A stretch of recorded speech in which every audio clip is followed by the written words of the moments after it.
Real Madrid destroy Celtic 5-1. Jules, are they back on track a little after 2 lackluster displays?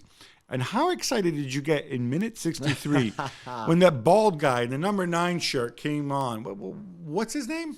Kareem the Dream. He came on. I think had Real Madrid not had those 2 kind of average results before, I think Carleto would have maybe played not a team as strong as the one he fielded against Celtic, but because of those last 2 results, I think they had to really put on a performance and win and win well.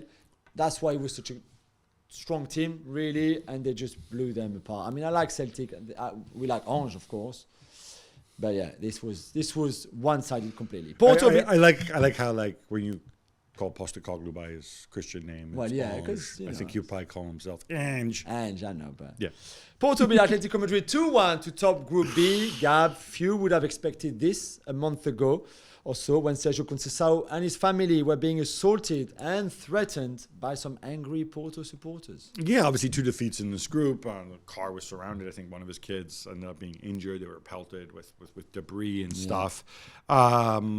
Look, I think it's a turnaround. I mean, they knew they were going to win the group.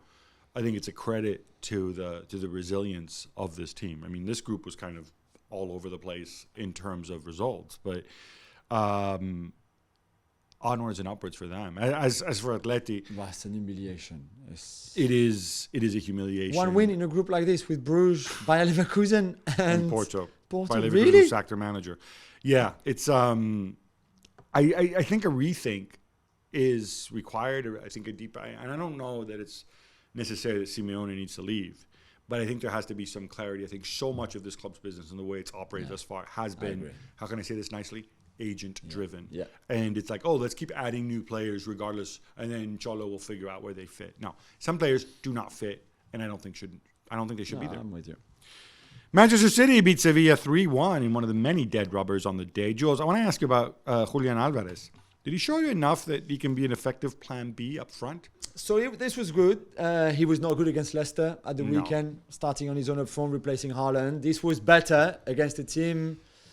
I was not very good even with a 5-man defense, but still he took his goal really well, and what a ball by Kevin De Bruyne, who just was napping on the bench. Then Pep said, "Hey, you go on. We need a bit of a spark." First ball, beam, incredible, and then 2 assists as well. One for Rico Lewis, obviously, who set a new record for the youngest debutant, the younger player to score in his debut in the Champions League at 17 and 343 days or 6 days.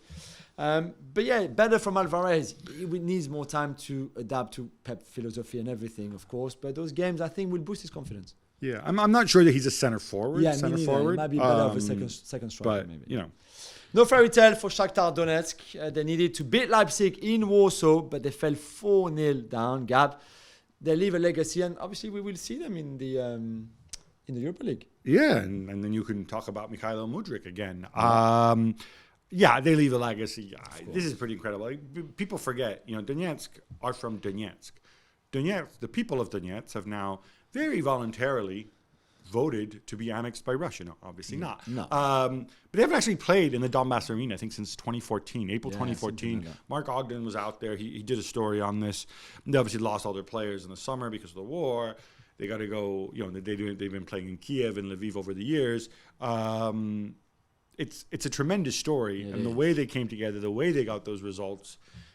As for Leipzig, obviously big question marks about the future with the passing of Mateschitz, what it means for his empire of clubs. Yeah, I don't know that this is the most likable project, but for obvious reasons. But equally, what they do, they've done very well, and it's big for them. Yeah, and by the way, the Christopher Nkunku celebration with the balloon, it's only for his son. Don't start thinking about maybe he likes other things with balloons. This was for his son, his young son. He promised him to do a celebration with the balloon because his son loves balloons and they love playing in the house with the balloon. Sure. So that was it. Okay. So what he's saying is it has nothing to do with illegal substances. Exactly. Thank you. Nothing else. Liverpool deal Napoli their first defeat of the season in all competitions, winning 2-0. Jules, the game didn't matter, but is this the turning point we've been waiting for Liverpool? Did you see enough? The turning point, like after they beat City, or the turning point where maybe they won against Ajax the first time around, or maybe the turning point of the last win against Newcastle, Stop it. Last minute win. I don't know. Time will tell, but they were solid, or a bit more solid, even if the Ostergaard goal was offside, but just about. But it's a win. You don't concede. Konate is back and made a big difference with Van Dijk, certainly. And you scored 2 late goals on set pieces where you've been really good. So you certainly take that. I like Darwin Nunez's entrance and sort of 25 minutes. The performance that better? was good. That was as a team, is it before Curtis Jones, Fabinho? I think there's still too many things for him to work on. Yeah. Milan had to beat Salzburg to advance, and they did, winning 4-0 with my boy Olivier Giroud scoring 2 goals and giving 2 assists. Gab, it's the first time they are in the knockout since 2014. That's right. And it's nice to see a legacy club kind of back where they belong and kind of earning their way back. I will say this about Milan. This is not a good first half. It was not a comfortable first half. Yeah, they took the lead, but they really did not play well. They turned it on the second half. And Rafael Leao, he's just so ridiculously fast that nobody gets the ball off him. He just went around the box to cross it for the second Giroud goal. He starts running vertically, then he starts running horizontally. He can't even catch None of these people get near him. You know what's funny? Salzburg, I think their oldest player was 24 years old, right? Yeah, they don't even have the excuse of being old. They're the same age as him. Nobody can catch him. Well, thank you very much for watching ESPN on YouTube. For more sports highlights and analysis, be sure to download the ESPN app. And for live streaming, premium content, and let's not forget as well, ESPN FC 7 days a week. Subscribe to ESPN Plus.